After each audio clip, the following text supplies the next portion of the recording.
Under the Radar, bringing movies and people together, one frame at a time.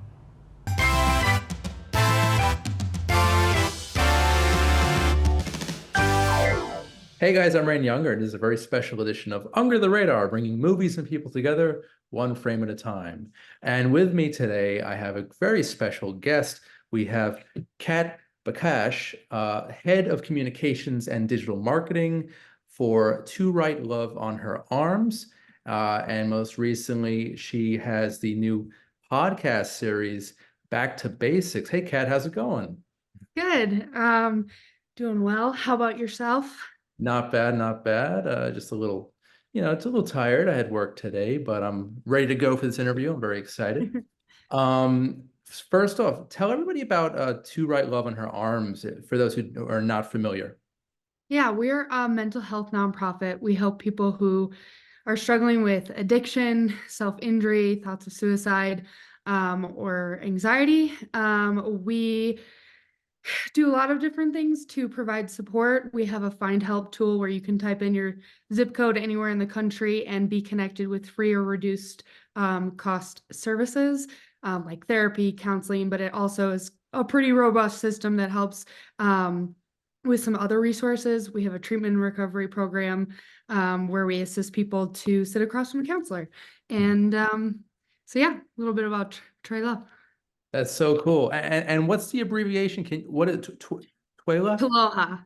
TWLOHA. Okay, because I was trying to figure it out from the podcast, but you guys kept throwing that term around. I wasn't really sure what the exact terminology, the pronunciation was, but okay, sounds good.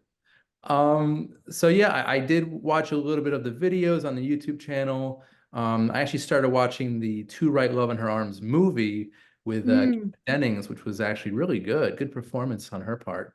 yeah. And yeah, I mean, it looks like you guys have been around for over a decade now, and you're helping so many people who need mental health, rehabilitation, recovery, treatment. And it's just really noble work that you guys are doing, and I commend you on that.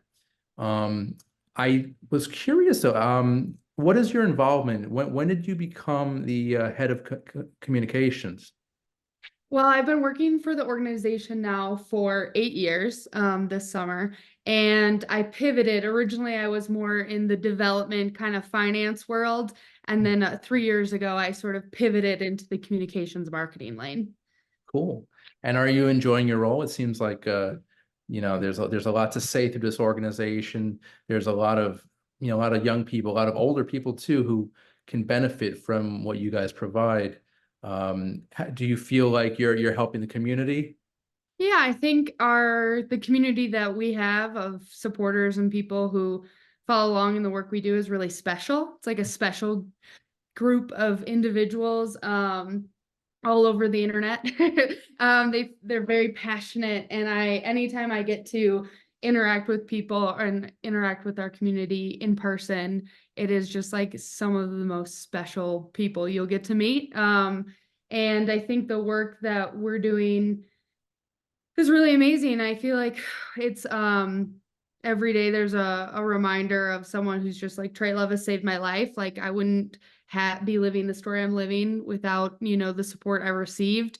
Some of it going back like a decade ago of like I was in middle school and like Trey Love was my safe space. And I'm now an adult and I have a family and I wouldn't be here without, that presence in my life. And so it's really special. I think the internet is a challenging place to be. And it has been a fun challenge to find ways to bring encouragement and resources and connect people to help through that digital space. And so that's kind of what brought up our series that we've created, is wanting to continue to build that. Like, how can we long form storytelling is so important to the work that we do, and how can we continue to find avenues and reach with people on the internet and create like an authentic space for people to have honest conversations about their mental health, because there's still so much stigma that exists. Right. And so we're kind of continuing to fight and combat to make sure people know that they're not alone.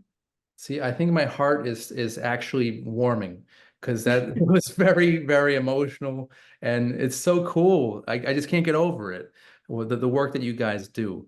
And I'm curious. So obviously, you've got the internet as a very powerful tool here to spread your message, to spread your message of help, of hope and help. Um, Hmm. do you guys do? I know you used to do in-person events Yeah. when the organization first started. Are you still doing that in person? Yeah, we have Chad Moses from our team who's dedicated to bringing Trite Love out on the road. So we still go to events. We have some special ones that we love to be at. Electric Forest is one comes to mind. But yeah, we still bring Trite Love on the road. It looks a little different than it had in the beginning, but still getting to connect with people IRL. Cool, cool. And now I know you're based in Colorado. Um, Mhm. what other states do you guys hit, or is it just specific to your coast? All over. It kind of depends on the event. But we travel. The organization is based in Florida, so we have a lot of events kind of in Florida, but then we also kind of go across the country. Hmm. It's not limited to one part. Okay, cool, cool. And the internet certainly helps with all that. Uh, Yes. that's awesome. Definitely, definitely bridges the gap. Yes, yes, of course. All right, so I watched the inaugural episode of Back to Basics yesterday, and this being a film review show that I host, I was really blown away by you and all the other panelists and your commentary and your opinions regarding Mhm.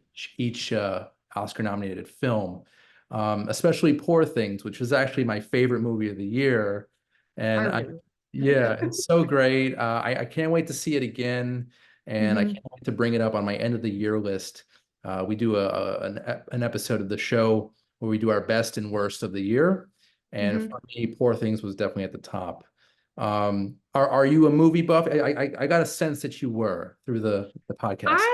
I feel like I can't claim that, though I do really enjoy. Like I love dissecting movies and like understanding the themes that are coming up. And I get into it. It's kind of like a creative, but I wouldn't be like, I feel like it would be hard for me to hold like a medal up and like I'm a buff because then I feel like I gotta, you know, Yeah. come with it then.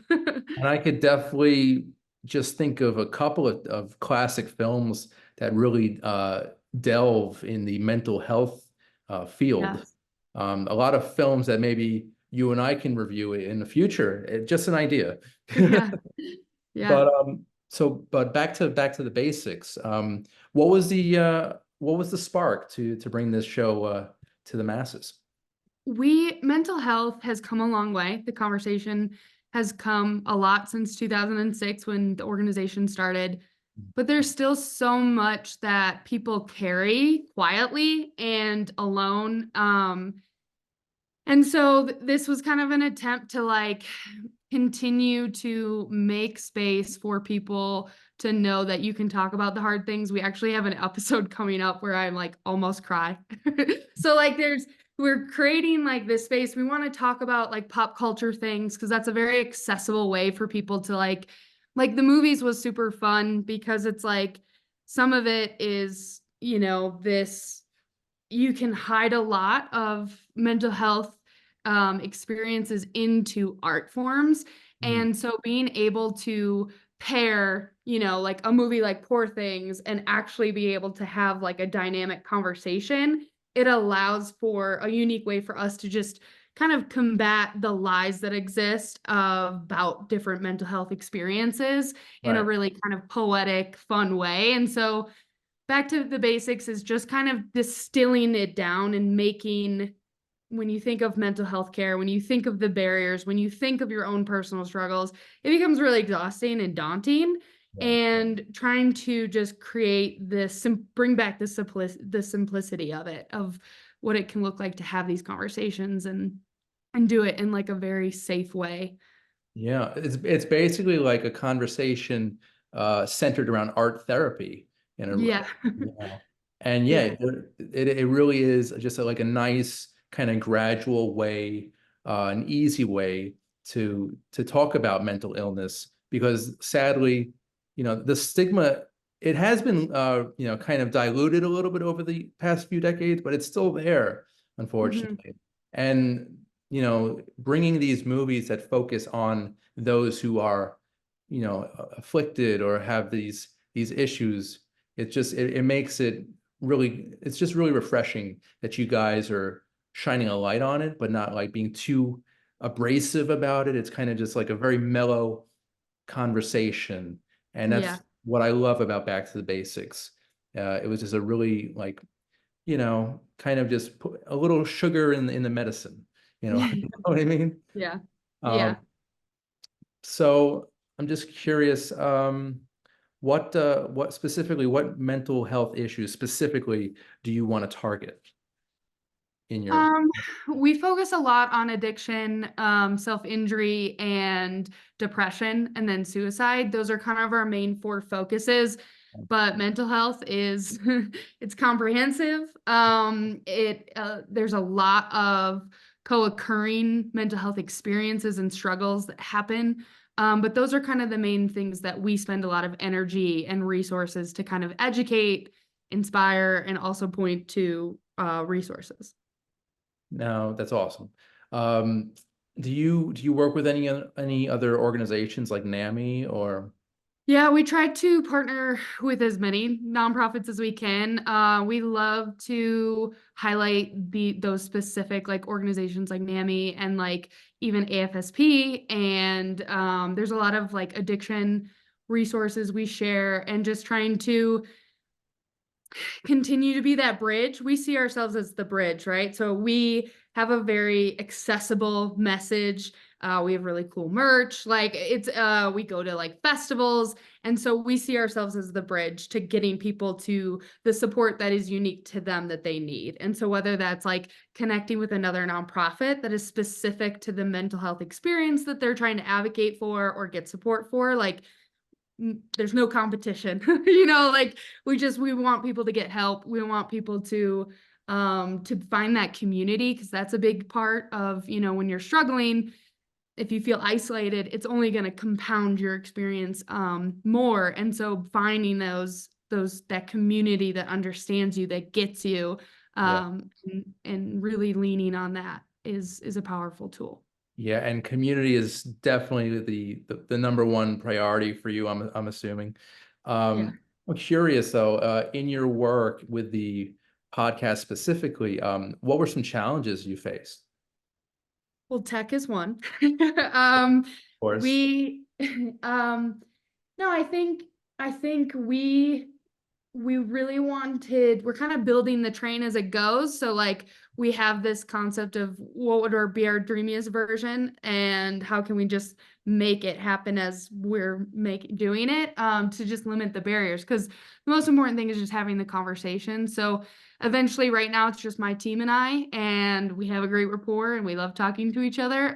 So it feels easy, but we'd love to bring on guests. We'd love to have open the space for other people to share their lived experiences because the four of us are limited to our own perspectives. And so, that's not going to be representative of most of the humans in the world. And so we would love to, that's just a challenge. We can't only tell our stories from our point of view. So we'd love to open it up. We'd love to create a process and a format where it allows easily for people to come on. And just talk and share and let other people hear their stories. Cool, cool. And now, what is the next episode going to focus on? The next episode is a conversation. It dropped, I believe, on Friday, Yeah. with Chad Moses from our team, who shares his experience with self-injury and that recovery is possible and kind of shares some resources there. And then the ones coming up is a two-part series where we talk about our own mental health experiences. It's like, what did you like? What did you do before you actually knew mental health was like a thing? And Mhm. so we share from our perspectives what it was like to come into our stories. There's a lot of funny laughs, Okay. lots of vulnerability. So it's You have good. to It's a good you one. have to laugh at it. You have You to laugh at do. yourself. Yeah. That's the only way to get you through it. Um, Yeah. Now, do you ever go to psychiatric units in person? Do you ever do stuff like that? Any outreach like that? We through our treatment and recovery program, we get to work with a lot of different therapists across the country, and different practices where we partner with them. And so we don't do a lot of like in-person Hmm. connections, but we do connect with a lot of different practices across the nation. And then our Find Help tools like a way for people practices to list their services as well. Excellent. That's amazing. You must be so busy. I can't even imagine. Yes. Uh, It's a do you, fun time. yeah, and I get back to basics. Are there any other movies coming up that you're looking forward to discussing? Is that another, are you thinking of adding some more movie reviews or movie discussions? Yeah, movies for sure. Books is Mhm. another one that we talk about that we want to do. But movies will always be like a fun, kind of interesting pop culture reference for us to work in and just kind of talk about what themes we're seeing. TV shows, Right. is a big one. Like could talk a whole hour about the bear. That God, show is yeah. Phenomenal. phenomenal. One of the very best shows Hmm. on right now. Can't wait for season three. I know. Yeah, that's fun stuff. Yeah. So, all right. So, what do you hope audiences, what do you hope people out there, especially with mental illness that are afflicted, what do you hope Back to Basics, accomplishes? I hope we can just for people who are looking for, interesting conversations about mental health, for I'm hoping that we can reach a variety of audiences through a variety of different topics we'll discuss. We don't really want to always stay in one lane. We want to be able to connect with, so for people who loved movies, their Oscar episode where we talk about, our favorite movies or the most awarded ones from the season, we hope that that would connect with a certain audience. And then when we talk about another thing like books, Mhm. book talk is giant. And so like hoping to just create a space where if you have an interest in that aligns and connects with mental health, maybe you're inspired to care for yourself, maybe you learn something, maybe you walk away not feeling alone. And art is just a poignant place to be able to drive those conversations from.